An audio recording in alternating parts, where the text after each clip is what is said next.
सद्गुरु कबीर रचित बीजक के शब्द प्रकरण के 49 नंबर के शब्द पर हम विचार करेंगे। सद्गुरु कबीर कहते हैं, माया महा ठगनी हम जानी, त्रिगुणी फांस लिए कर डोले, बोले मधुरी बानी। केशव के कमला होय बैठे, केशव के कमला होय बैठी, शिव के भवन भवानी।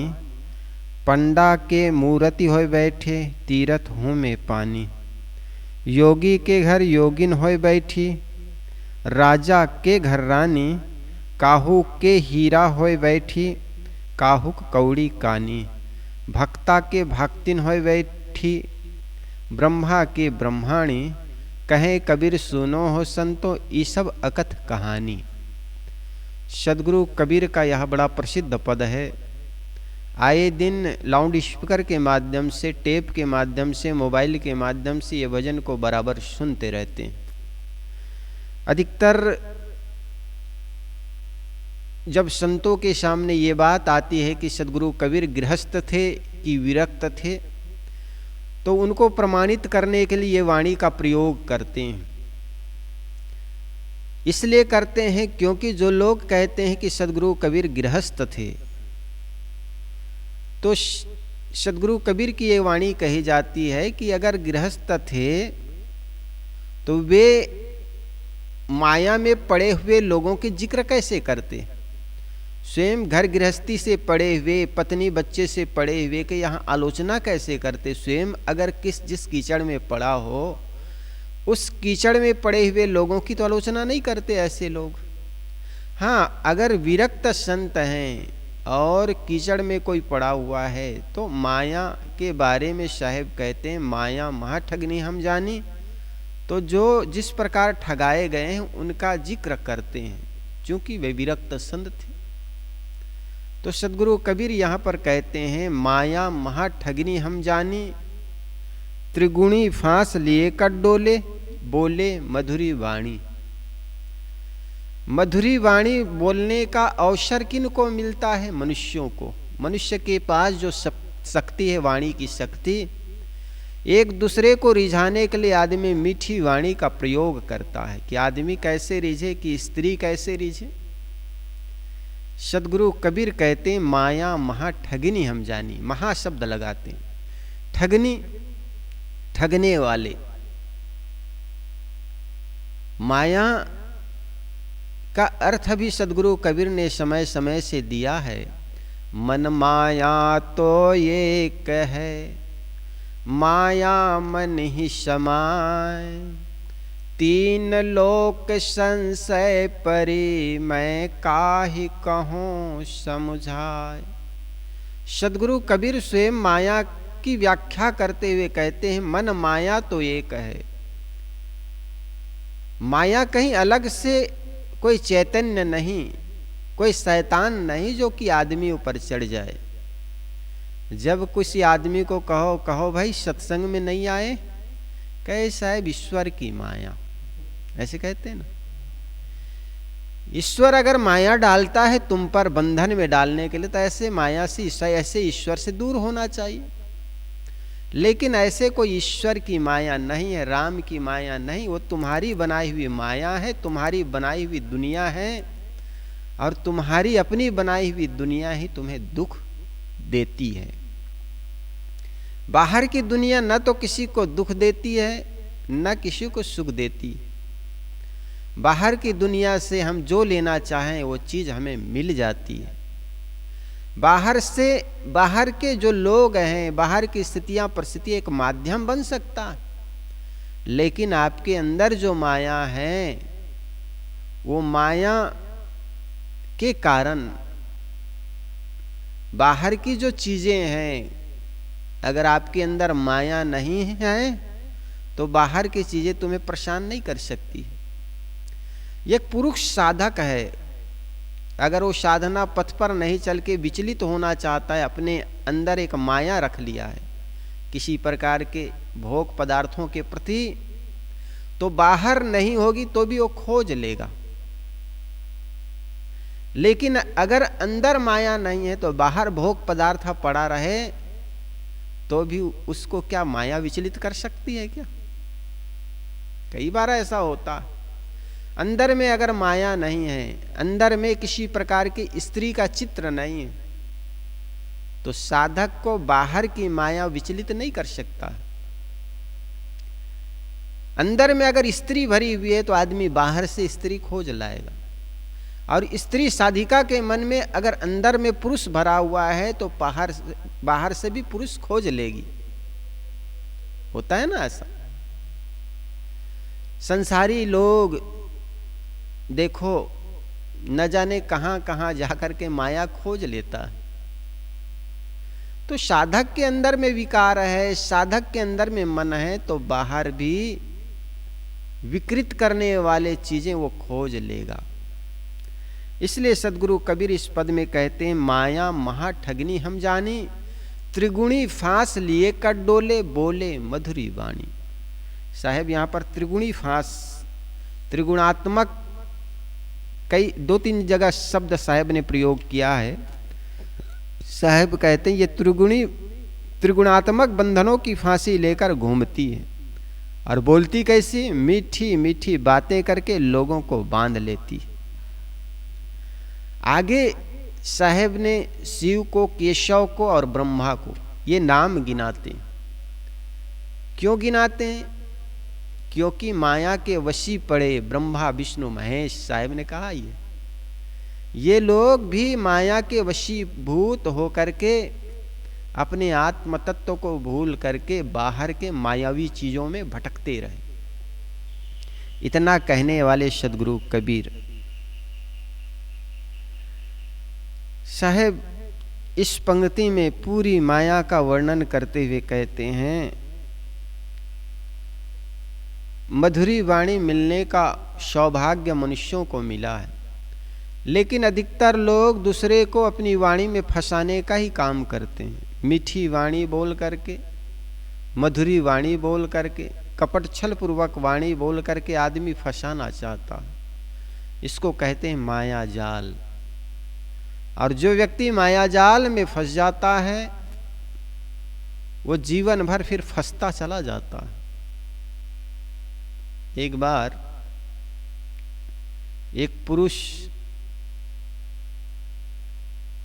शादी करके कोई नई युवती स्त्री को ले आया घर में बेटा था जवान, वो शादी करके तो ले आया, लेकिन वो जो आदमी था वो बूढ़ा था, उनका बेटा जवान था। तो माया ऐसी चक्कर चलाई कि बेटा के साथ ही मायापन अपना माया का जाल बिछाने लगी। अब माया के चक्कर में लड़का आ गया। अब लड़का आ गया और पिता दोनों उस माया के चक्कर में पड़े हुए।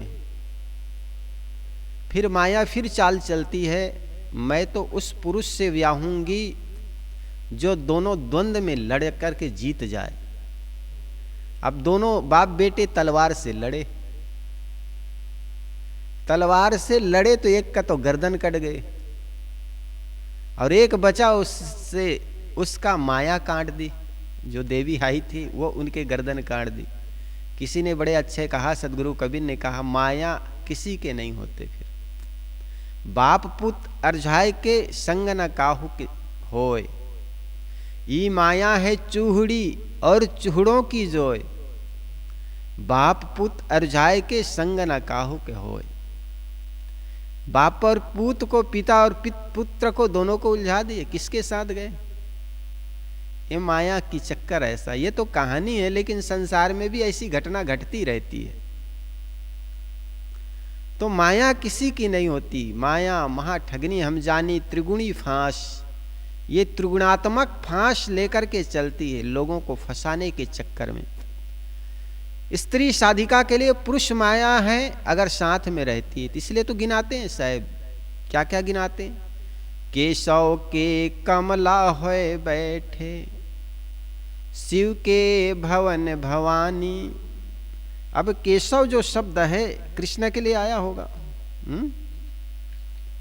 साहब यहां पर कहते हैं कि किस प्रकार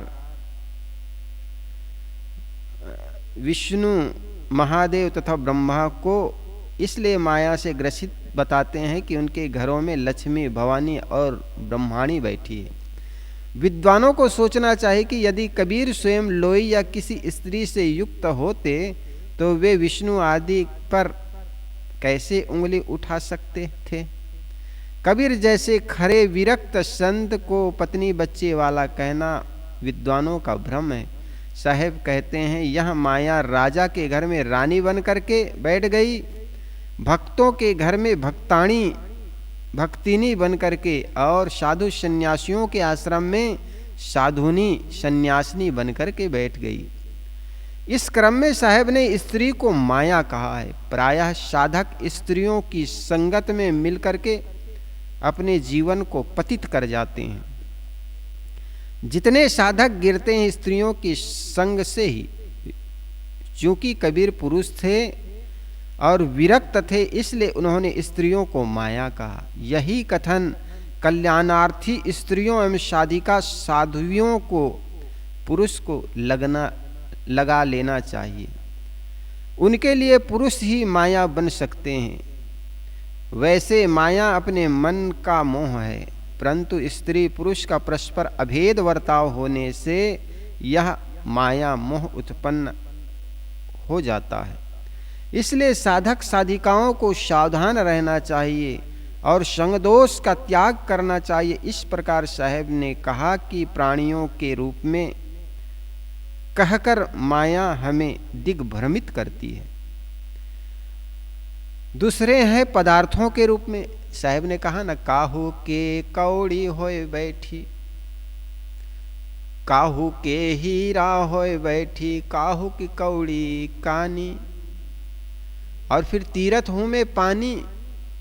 अब जड़ चीजें कैसी माया हो गई। हाँ, पंडा के मूर्ति होए बैठी। इन्होंने कहा ना साहब, चैतन्य जीवों के लिए स्त्री के लिए पुरुष, पुरुष के लिए माया, बात तो समझ में आती, लेकिन ये जड़ चीजें माया कैसी हो गई। पंडा के मूर्ति हो बैठी, तीरथ हूं में पानी। ये कैसे। तो देखो, अगर जो आदमी में भ्रम हो गया है कि भगवान इसी मूर्ति में, या दूसरे ढंग से ये समझें, एक पंडा है, वो मूर्ति को इतनी अच्छी सजा कर रखता है ताकि लोग आकर के फंस जाए। और यही कारण है कि जो मूर्तियां जितनी सुंदर होती है उस मंदिर में सबसे ज्यादा भीड़ लगती है।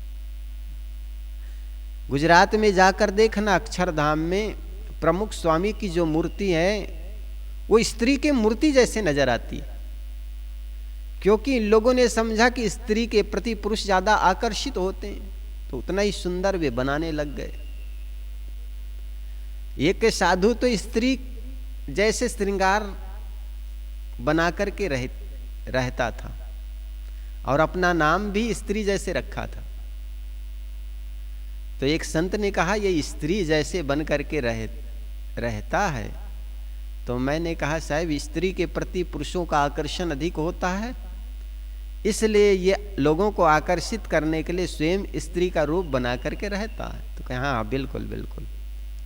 उन्होंने कहा मेरी बातों पे हाँ मिलाते हुए कहा, हाँ बिल्कुल बिल्कुल ऐसे ही बात है। और नाम भी स्त्री जैसे रखा था। तो ये स्त्री के लिए पुरुष, पुरुष के लिए स्त्री माया है, ये बात समझ में आती। लेकिन जड़ चीजों को क्यों कहा? क्योंकि ये जड़ चीजों के प्रति भी लोग आकर्षित होते हैं, भ्रमित होते हैं। जैसे एक मूर्ति है तो लोगों के अंदर ये भावना भ्रमित कर दे। माया का अर्थ है जो जैसा है वो वैसा ना हो करके कुछ और होना, जो आपको दिग्भ्रमित कर दे।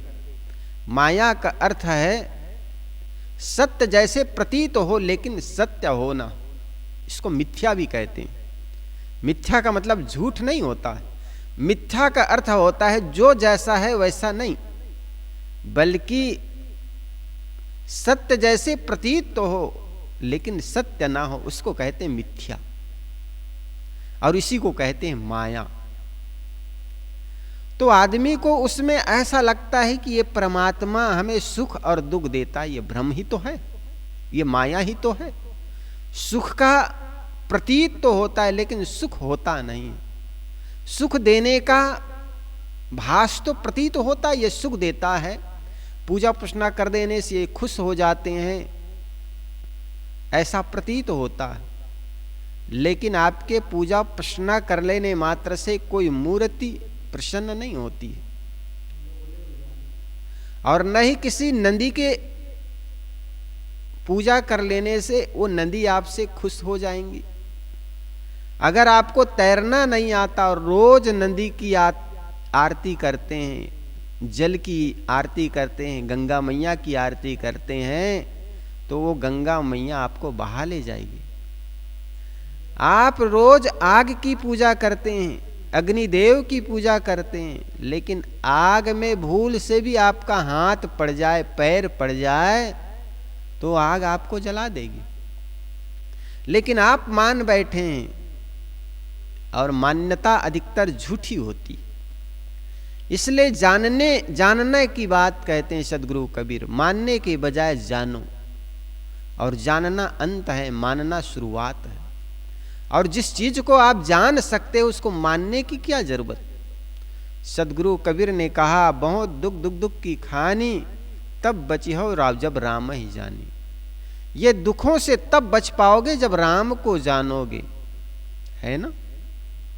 तो हम केवल मानते चले जाते हैं, और मानना होता है श्रद्धा के बल पर, विश्वास के बल पर। अपनी बुद्धि को ताक में रख देने से आदमी मानता चला जाता है। और जानना होता है विवेक के दम पर, परख के बल पर। जो आदमी विवेकी होता है, पारखी होता है, वो जान जाता है। इसलिए सदगुरु कबीर ने कहा, जिन खोजा तिन पाइया, गहरे पानी पैठ, मैं बाप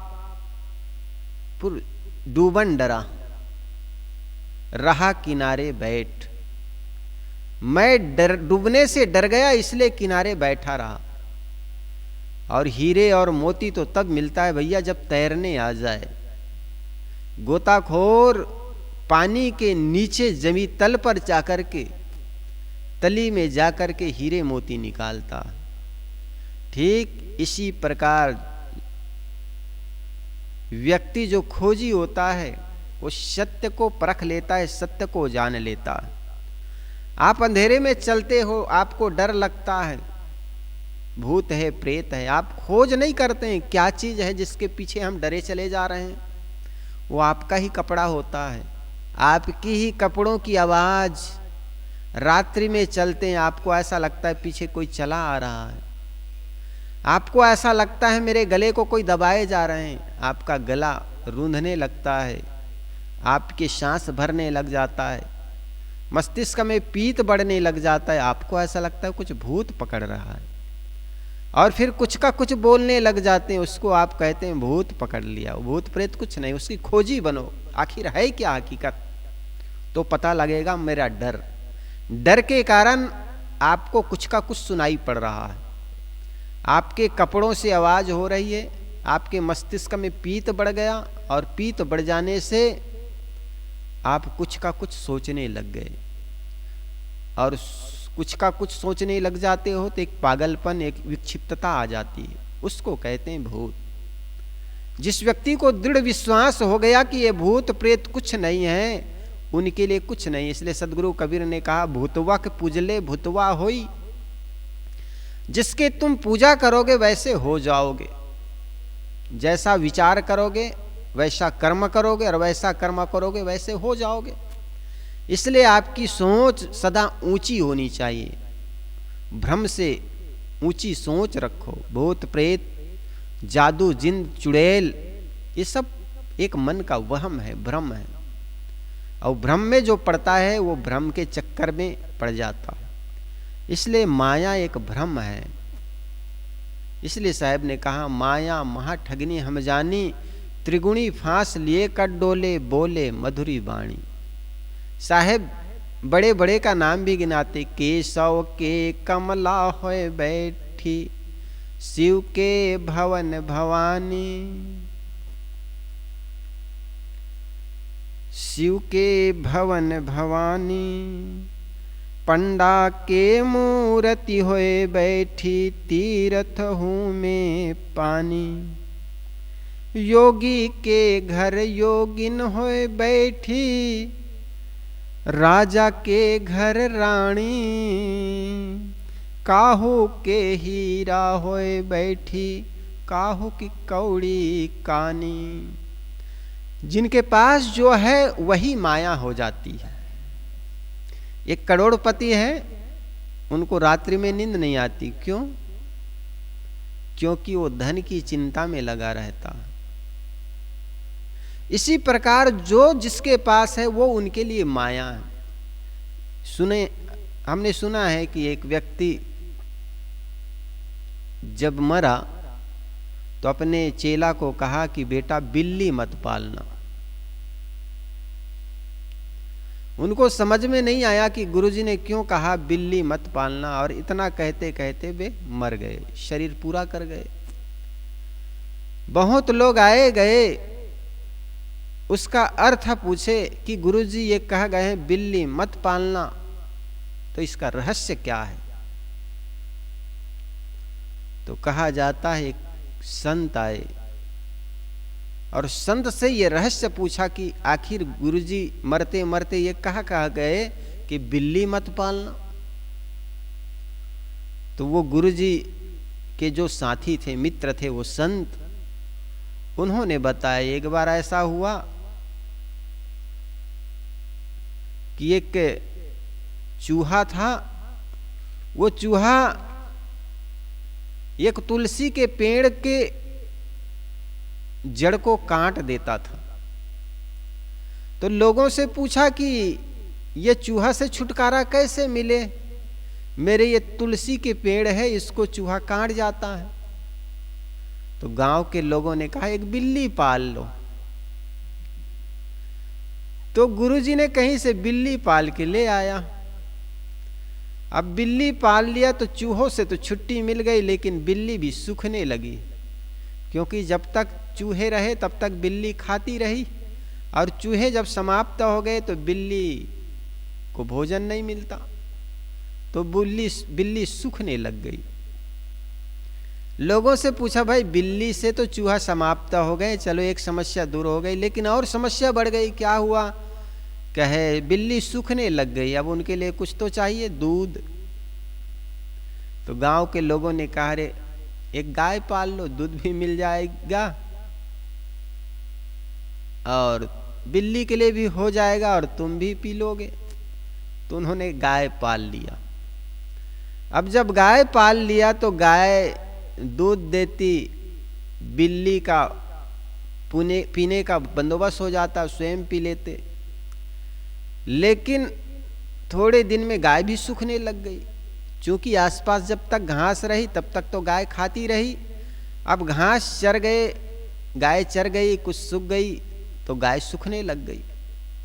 फिर जाकर के लोगों से कहा भैया चूहे से बिल्ली की समस्या दूर हो गई और बिल्ली भूख मिट गई गाय के दूध से, लेकिन गाय सूखने लग गई अब तो लोगों ने कहा रे भाई तुम करते भी क्या हो? पास में जो जमीन है ना, उस जमीन में कुछ घास उगा लो। अब वो महात्मा जी घास उगाए, गाय का दूध निकाले, घास काटे, धीरे धीरे गीता का श्लोक ज्ञान भूलने लग गए। लोगों के पास गए, भैया मुझे तो फुर्सत ही नहीं मिलती, गाय की चारा काटो कि घास उगाऊं कि बिल्ली गाय के दूध निकालूं। तो लोगों ने कहा अरे ऐसे कर, हमारे गांव में एक विधवा स्त्री है, उनके भी आगे पीछे कुछ कोई है नहीं, गाय के लिए घास काट देगी, वो खाली जमीन में घास भी उगा लेगी, तुम्हारे लिए भोजन भी बना देगी। अब ऐसा ही हुआ, वो विधवा स्त्री को अपने आश्रम में ले आए, रखने लगे। थोड़े दिन में 2-3 बच्चे हो गए। जब बच्चे हो गए तो परिवार में बड़ा मस्त हो गए। एक दिन क्या हुआ, बाढ़ आई तो बच्चे सब बह गए, पत्नी भी उनकी मर गई, रोने लगा, रोने लगा, हाय मेरा सब चला गया। ये सारे बखेड़ा क्यों खड़ा हुआ, ये माया क्यों खड़ी हुई? एक बिल्ली के कारण। इसलिए बेटा तुम्हारे गुरुजी ने कहा है कि बिल्ली मत पालना। तो अब समझ में आता है, उन्होंने कहा, उनके चेला राम ने कहा अच्छा अच्छा इसलिए बिल्ली मत पालना कहा। तो कहने का मतलब जिनके पास जो है वही आपके लिए माया हो सकती है, अगर सावधान ना हो तो, है ना। एक राजा के लिए तो उसका राजमहल माया है, मेरा है, मेरी संपत्ति, मेरा प्रजा। अहंकार और अकड़ और पकड़ से वो आदमी हर क्षण झुलसता है। लेकिन जिनके पास कौड़ी कानी है, छोटी झोपड़ी है, उनकी झोपड़ी भी उनके लिए माया है ना।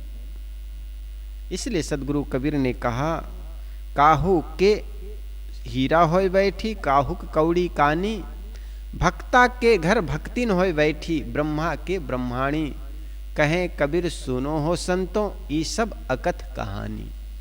सदगुरु कबीर कहते हैं ये जो सारी बातें हैं ये अकथ है।